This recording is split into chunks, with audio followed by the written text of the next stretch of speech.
And you can't end up in a passive income position if you get out of real estate. If you've got no assets and you've got no investments, then you're not going to have a passive income. It's the reality of it.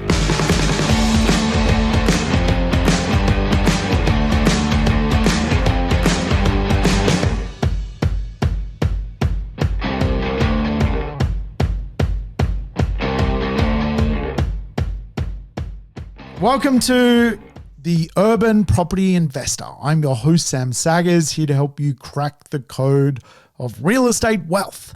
Today's show, more code cracking stuff, folks. Yes, we're into the next episode of Understanding Real Estate. Big part of my journey is simply sharing information, and today I want to share information about some longevity principles in real estate. Of course, real estate is a vehicle to passive income, and passive income in itself has a formula. The formula is a combination of investment principles and theories, asset principles and selection, and the idea of longevity. So today, some psychology and some philosophy around longevity. Holding real estate is a bit of an art form. It's easy to buy real estate, much harder to hold onto it. So I want to go over what that looks like, because I'm a great believer things don't go wrong for property investors. They start wrong. And if we can just get that start right with the right pre-framing of what to expect from real estate, you're just going to end up happier. And who doesn't want to be happy? I think we all want to be happy. So regulars, welcome back. Thank you for choosing me once again for the over 200 episodes in Understanding Real Estate. Thank you. You know the drill. Play the program in double speed, get your life back. And of course, all the episodes I've done are lessons on real estate. So if it's your first time tuning in, wow, you've come to the right place. Thank you for tuning in, and you can always go back in time and check out some past episodes I've done on real estate. But hey, my name's Sam Saggers, and really a big part of my job is simply sharing information on real estate. And today, the journey through passive income through longevity. Now, obviously, if you want an asset to go up in price, it's got to go through a period of time to achieve that. If you want rents to go up in price, you have to go through a passage of time generally to achieve that. You can add value to real estate, you can add value to rents, but in general, time is a big, big part of the concept of reaching a place where your assets can produce income to pay for your lifestyle. And it's interesting when you examine how people own real estate, people tend to not own real estate for a very long period of time. In fact, I was reading some reports on basically the study of how long people have held real estate through the year they bought it. If we were to refer to the year as the vintage, like wine, the government has been tracking hold periods since 2004, the vintage of those who bought real estate in 2004. And today, if you track that vintage, which is now effectively 20 years, only 29% of people who bought in 2004 still own their real estate today. Now, of course, along the way, maybe some people were able to see their real estate grow and have used that to pay down debt or have sold and trade up. There could be all sorts of reasons as to why people have sold their real estate. But equally, quite often when you look at these statistics, you will notice in the short term, there are trends for people not holding real estate very long at all. And I guess when you analyze why people probably don't own real estate for a very long time, it's generally because of things like inflation, interest rates, capital costs, capital improvements, maintenance costs, just buying the wrong asset. So if I was to study the government chart here of people who bought in 2004, Right now, 29.1% of people still hold that real estate. They've gone 20 years, which is considered long-term as a hold for real estate. But who got off the train? Well, in year one, 2.7% of people who bought in 2004 sold in 2005. 6.2% then sold in 2006. A further 7.6% sold in 2007. A further 6.6% in 2008. In 2009, 7.2%. In 10, 5.1%. So you can see that first 6-year period spills out effectively about 30% of buyers. They just do not get past 5 years, which is, I find super fascinating. That why would someone buy property and get out so quickly? And of course, there's some demographic reasons, things like death, divorce, and so forth. But equally, a lot of that is property investors who have basically bought the wrong asset. And you soon work out that you bought the wrong asset when its cash flow profile is wrong, when you're not seeing results, you start to get out of the game of real estate.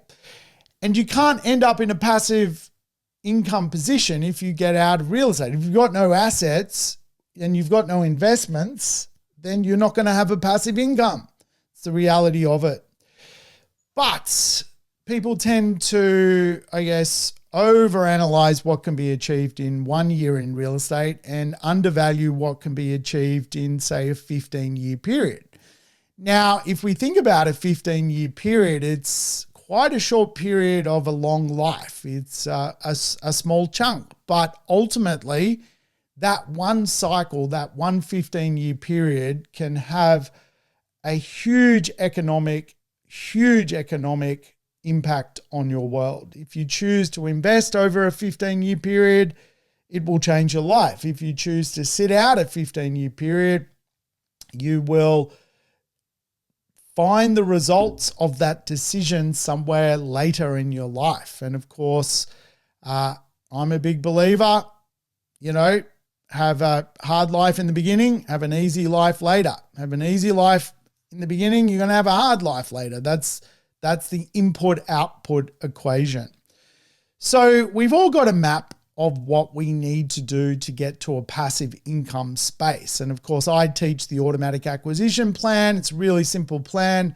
Buy 4 properties, keep 2, sell 2 as investments, and you'll be able to pay off the debt of the 2 you keep using the 2 that you bought if they are growth assets. Give yourselves 15 years to achieve that journey, to get through the maze, to get through to the other side, and you'll end up with income producing real estate that provides a passive income. Obviously, to do that, you go through some phases: acquisition, into consolidation, which is basically using properties to pay off other properties, eventually end up in a lifestyle space. But of course, 30% of people end up holding real estate for a long period of time. The statistics tell us from the 2004 vintage, 30% still own it. 30% got off in 5 years, and another 30% sort of stayed for that middle part of the journey. And really, I think when we consider our future selves, we are a bit disconnected. We don't have a relationship with our future self. So we tend to value things today more than we do value things tomorrow. Now, if I said to you, you could win the lotto tomorrow morning and you'll get $1 million, or you can wait 15 years and you'll get $10 million. Would most people wait 10 years for the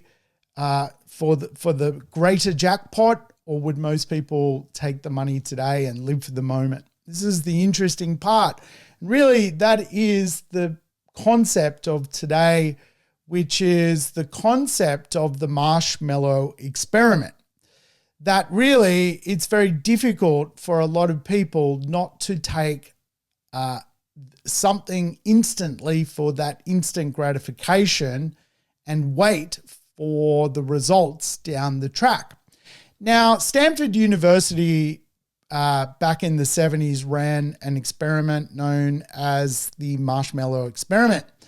They got a lot of children to come in and basically tested if they would eat a marshmallow under the premise that they could get a second marshmallow or even a third marshmallow if they just waited. And they weren't told how long they had to wait for that second or third marshmallow.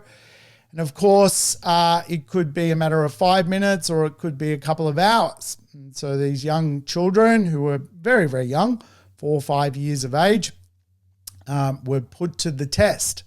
Now, the marshmallow experiment also went on to track those people's lives. And obviously a mixture of people in the room, young people. Some people chose to eat the marshmallow within 1 minute of the psychologist leaving the room. Other people chose to wait out and get the second and third marshmallow after a duration of time. And the results of the marshmallow experiment was pretty profound. The psychologists who tracked the kids and tracked them through their later in life found children who waited had better life outcomes. And really that the instant gratification model really is an interesting concept for life skills, that if we can just hold on, we're going to get a better result down the track. And really, that is the nature of real estate. And when we analyze real estate particulars around the marshmallow experiment, we can learn a lot as to how real estate actually works and how to guide ourselves to passive income. Now, the number one thing to understand about delayed gratification is investment returns, the effect of compounding wealth. Einstein called it the eighth wonder of the world. Compounding wealth is what real estate is about. Now, if you were to look at a 15-year journey and just applied the middle range growth rate for real estate at 5%, you'll see real estate will take 15 years effectively to double. But what happens is compounding growth occurs. And so what you find is, let's say you took a $400,000 property and you gave it a growth rate of 5%. The first 5 years, the real estate would grow by 21%, meaning the $400,000 property is now just over $500,000. And for a lot of people, they get off the roller coaster at that point. The roller coaster ride's not over, but they get off. They've made no money. No one makes any money if you buy a property for $400 and sell it for $500. You're not going to make any money as an investor. You've got capital gains tax. You've got input, output costs. You're not making any money. You make $2 bob, which is not going to pay for a very expensive retirement. Interesting, the second 5 years starts to change the dynamic. The $400,000 property after year 10 at a 5% growth rate, which is sort of that average Australian growth rate, but considered middle range for good investors who more target 7%, you will find that your real estate is now worth around $650,000. So a further 26% gain is added to the growth rate. But the most fascinating part is the last 5 years. From year 10 to year 15, 53% of the value of the asset is created. And so the asset starts at $400,000, ends at $800,000 in value, but 53% of that doubling of value of that $400,000 occurs between year 10 and year 15. Really, this is, again, the concept of investing, delayed gratification and investment returns. It's really the same concept as the marshmallow experiment. To get the money from the real estate, the real results from the real estate, the big dollars from the real estate, then you need to wait. Of course, you can add value to property in the beginning. You can add value to property on the journey, but ultimately the larger investment returns comes as the real estate compounds on itself, the eighth wonder of the world. Now, to get through a hold period of real estate, there is a level of financial discipline required. And of course, the principle of financial discipline needs to unfold. If you've got responsibilities as an adult, you've got jobs, you've got kids, you've got partners, you've got real estate, there's a lot of financial responsibility for you to take on the burden of being a producer. And producers face financial discipline. I'm a producer in my household. You might be a producer in your household. Producers need to go to work every day, exchange their time for money, and buy assets with that money. Really, a way to get and create financial discipline is avoid short-term temptations.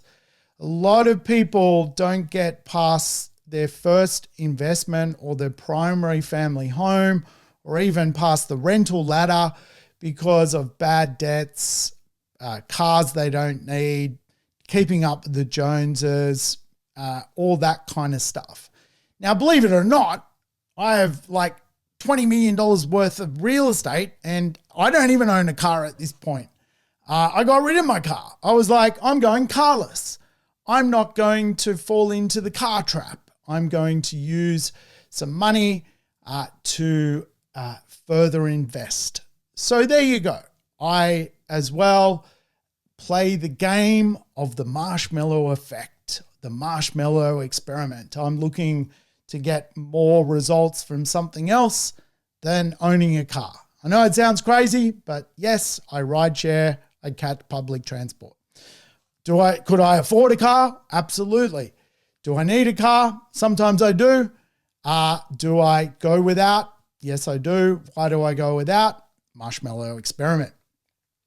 So the principle of the marshmallow experiment is one which I think would be interesting to go back and explore and go, if the child sitting in the room had a mentor in the room with them or a team around them advising them of what to do, would that child have eaten the marshmallow? And I would say the experiment would be very different if that child, that toddler, had advisors connected to them. The principle of education and preparation. And of course, for people to get through a hold period, if they do have good advisors and mentors and strategists to get them on their journey, they're going to make it to the other side. And I've been helping people buy real estate now for a very long time. I got into real estate in 1995, and I've been in real estate ever since. And along that journey, I've helped people basically go through the delayed gratification experiment, the marshmallow experiment. And they got through that marshmallow experiment to finally eat the second marshmallow later in life because of a team, because of education. They come along all the time and put in the effort around education. So the principle of a long-term vision, patience and discipline is paramount to the success of the hold strategy. And of course, Oh, there you go. There goes the leaf blower. Just as I'm getting halfway through the podcast, the leaf blower comes out. The Gospodar's out. The Maniac's back. You wouldn't believe it, would you? I don't know. I don't know if you're picking it up on the microphone, but feels like every time I try and do a podcast, the maniac from next door, the neighbor from hell, brings out the leaf blower. But hey, let's have a deep breath. Let's bring it back. Let's bring it back to the marshmallow experiment. Let's not lose our cool. So obviously the principle of a return taking time, the principle of education, the principle of financial discipline, all is important. And I think with financial discipline, there's some things you can do to improve your concept of financial discipline. I'm a big believer in the 3 things effect. Basically, at the end of your year or the end of your week, just note down 3 things that are positive that have happened in your economic world, and it will start to give you some good level of ideas around that you're going in the right direction. What I train people to do is just at the end of the week, write down 3 good things that happened from real estate. It could be, I received my rent and that means I feel safe. It could be, I hit my budget using my budget calculators. So now I feel like I'm on top of my game. Or it could be, I went along to an education event and I got educated on real estate or demographics or economics. And now I feel more educated to keep going forward. The idea of financial discipline is really little wins. And I think little wins play a big part in the concept of moving ahead in real estate.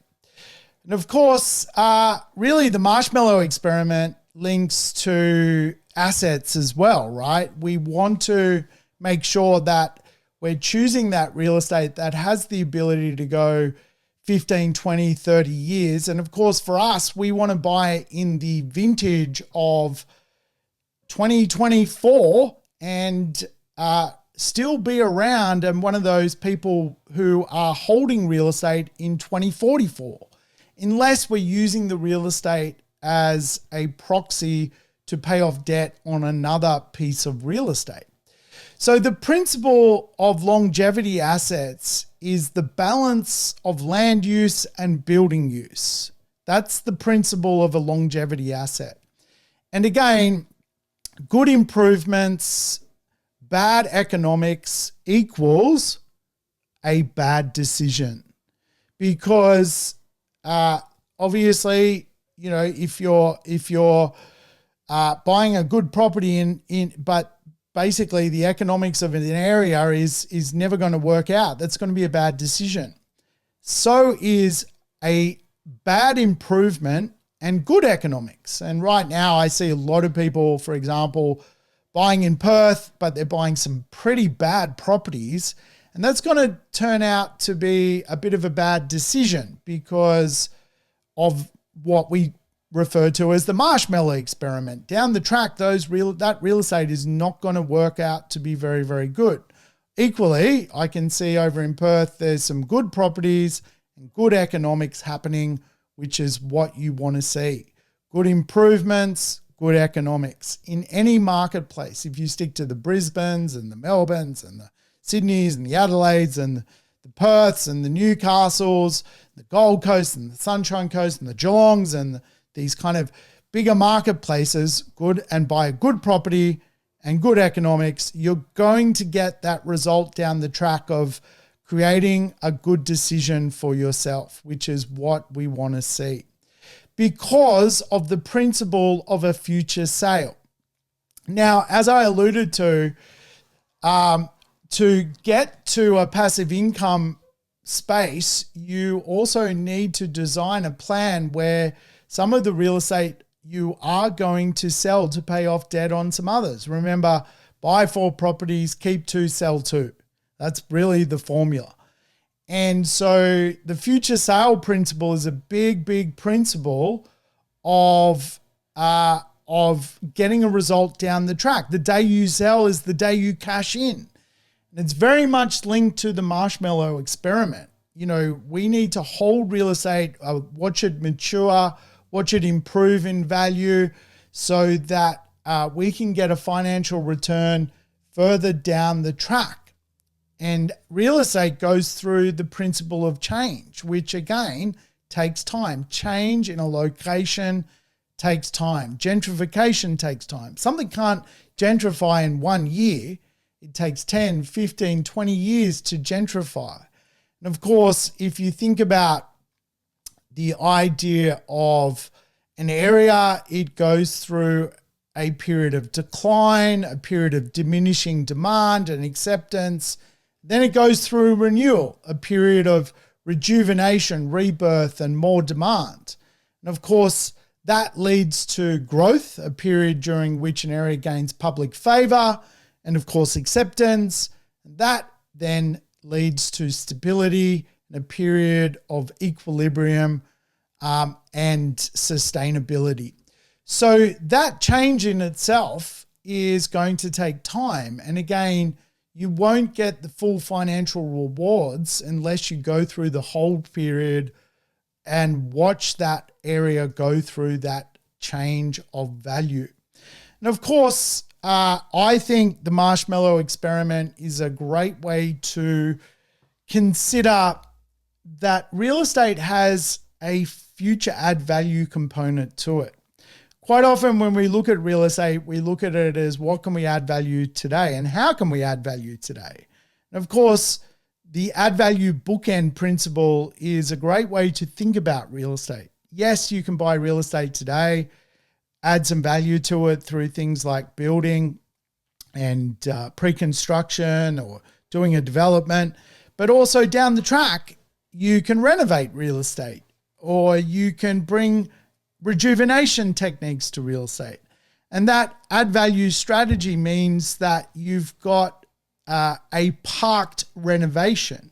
If you were to buy a modern property today, you've parked a future renovation for down the track, which again can create a lot of value or a lot of future value for you.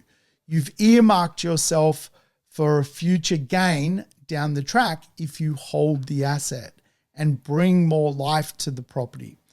And of course, I think the principle of contribution is also a principle that property investors need to understand to get to a passive income state through longevity. As you own real estate, continue to improve it, continue to make it better, add components which create an increasing level of return. Add a new air conditioner. It could get you $50 a week. Add security screens to your property. It could get you $20 a week. The principle of contribution to go from one marshmallow to the next marshmallow is an important principle when you're using real estate to analyze the same formula. And of course, to get to a passive income state, I think it's really critical that you have what is known as constant perpetual income. In other words, real estate which grows in rental value. You don't want basically a declining income stream as you're going through a hold period of real estate, because inflation will go up, costs to own real estate to go up, and unless your rent is perpetually also improving, then you will struggle to hold real estate. And for a lot of people, they end up offloading the real estate off the back of that principle. So real estate investment and real estate growth and returns is about time. The principle of time, anticipation of future benefits.